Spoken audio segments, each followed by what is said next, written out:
তাই এই বাইরের দিকের ছোটা মন, ধাবক মন যখন ভেতরের দিকে প্রবেশ করে, সেটাই হচ্ছে প্রত্যাহার। অর্থাৎ ইন্দ্রিয়গুলি যখন নিজ নিজ বিষয়ের সাথে সম্বন্ধ না করে ইন্দ্রিয় চিত্তের অনুকরণ করে, ইন্দ্রিয়গুলো যখন আপনার চিত্তের অনুকরণ করে, তখন চিত্ত নিরুদ্ধ হয়ে যায়, তখন ইন্দ্রিয়গুলো নিরুদ্ধ হয়ে যায়, একে প্রত্যাহার বলে। প্রত্যাহার অর্থাৎ প্রত্যাহার।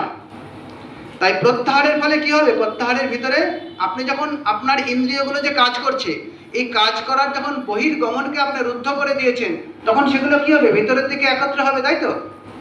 আপনার এই ঊর্জাগুলো তো তখন ভেতরে একত্রিত হবে। আপনি দেখতেও তো একটা ঊর্জা নষ্ট করেন, আপনি খেতেও একটা ঊর্জা নষ্ট করেন, শুনতেও একটা ঊর্জা নষ্ট হয়, কাজে ব্যবহার হয়। যখন এই ঊর্জাগুলোকে যখন আপনি ভেতরের দিকে একত্রিত করবেন, তখন একটা মহান শক্তি উৎপন্ন হবে, যাকে বলে সিদ্ধি। আপনার বহির্মুখী মন যখন অন্তর্মুখী হবে, তখন আপনার সিদ্ধি লাভ হবে।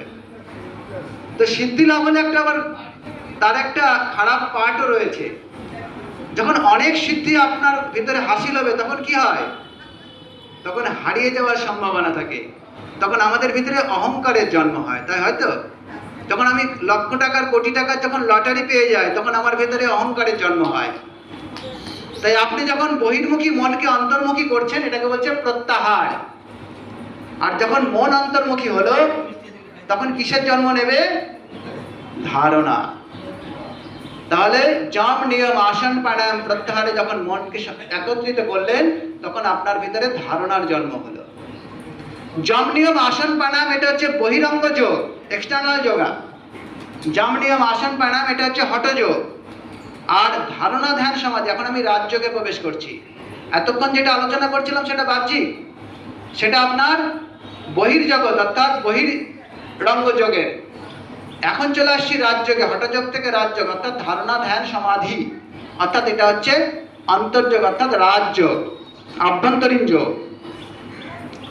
তাহলে ধারণা কাকে বলছে? ধারণা যখন আপনি আপনার যম নিয়মের পালন করলেন, আসন প্রাণায়ামের অভ্যাস করলেন, তাহলে মন কি হলো? অন্তর্মুখী হলো।